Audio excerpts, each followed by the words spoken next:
سورج گرہن اور حضرت محمد صلی اللہ علیہ وسلم کے بیٹے کی وفات سورج اور چاند گرہن کے حوالے سے اگر اسلامی تعلیمات کا جائزہ لیا جائے تو ہمیں پتہ چلتا ہے کہ احادیث میں اس کے بارے میں واضح ہدایات موجود ہیں۔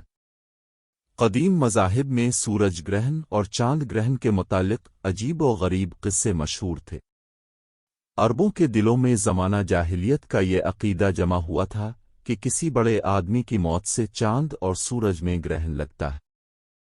چنانچہ بعض لوگوں نے یہ خیال کیا کہ غالباً یہ سورج گرہن آپ کی بیٹے حضرت ابراہیم رضی اللہ تعالیٰ عنہ کی وفات کی وجہ سے ہوا ہے۔